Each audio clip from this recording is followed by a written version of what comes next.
Hello friends, in this video I will be talking about the portfolio approach to investing.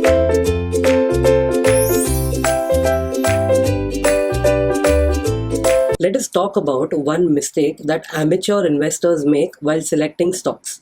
They analyze stocks in isolation, मतलब कि individually एक एक stock को study करते हैं. Investors don't analyze these stocks using the portfolio approach. अब ये portfolio approach क्या है उसके लिए आपको ये वीडियो पूरा देखना पड़ेगा. This approach refers to evaluating individual stocks in relation to contribution of risk and return of the whole portfolio.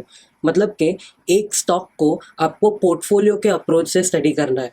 Example, investors must not evaluate Yes Bank and Reliance Industries Limited separately. They must evaluate both at a portfolio level. एक portfolio में अगर ये दोनों stock रखे तो क्या effect हो सकता है वो स्टडी करो. येस बैंक अच्छा होगा, रिलायंस अच्छा होगा, बट क्या दोनों साथ में अच्छे हैं? क्या दोनों अगर कोई फॉल आया तो दोनों साथ में गिरने वाले हैं, एक्सेट्रा एक्सेट्रा. ये सारा कैरेक्टरिस्टिक्स स्टडी करना है ये चैप्टर में. Characteristics of portfolio approach. There are three characteristics. I'll start with the first one, portfolio diversification to avoid disaster, and risk reduction is the second characteristic. And the third one is downside protection is not guaranteed. So for the first two characteristics, there's one explanation. Invest in 3 stocks instead of 1, or invest in equity, bonds, commodities instead of just equity. मतलब कि आपको पूरा पैसा एक चीज में नहीं डालना है. You have to diversify it. Overall risk is diversified and reduced because of this.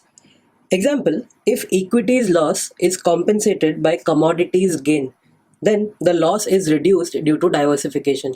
मतलब अगर आपने इक्विटी में पैसा डाला और साथ में कमोडिटी में भी पैसा डाला, और अगर इक्विटी में थोड़ा बहुत लॉस हो जाता है तो शायद कमोडिटी में कुछ प्रॉफिट से आपका ये जो ओवरऑल लॉस है वो कम हो जाएगा. मतलब कि आपका रिस्क डाइवर्सिफाई हो. Downside protection is not guaranteed. However, diversification may not work during a financial crisis.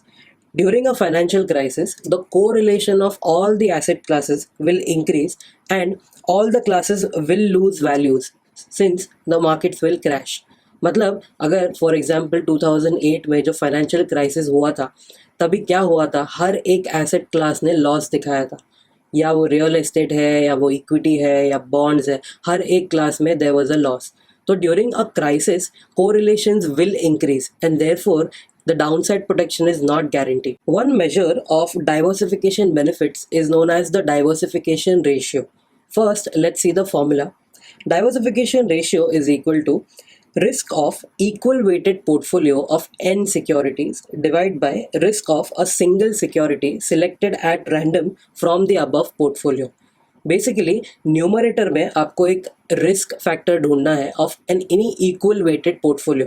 मतलब कि अगर आपने 10 स्टॉक लिया है, 10 के 10 स्टॉक को 10% वेट दिया है और एक पोर्टफोलियो बनाया है, तो वो पोर्टफोलियो का रिस्क कितना है, that will be the numerator. And in the denominator risk of any one single security selected in isolation. वो 10 स्टॉक्स में से कोई भी एक स्टॉक सिलेक्ट कर लो और उसका रिस्क इंडिविजुअली कितना होता है वो आपको ढूंढना है. As per Thomson Reuters data stream, the diversification ratio of the risk of equal weighted portfolio to the risk of any single stock selected at random is 71%. Now how do you interpret the 71%? मतलब कि numerator 71 होगा और denominator 100 होगा. In other words, if the risk of investing in a portfolio is 7.1%, then the risk of selecting that stock, that single stock, if you invest in that stock, that will be 10%. मतलब even this proves that if you diversify the portfolio, उसमें risk कम है compared to any single stock. In 1950s, Harry Markowitz came up with a theory on risk diversification, and later in 1960s, William Sharpe, John Lintner, Jack Traynor, these 3 guys extended the theory to form a modern portfolio theory, which you will be studying in this subject. Thank you guys for watching this video. Stay tuned to eKida and subscribe to eKida.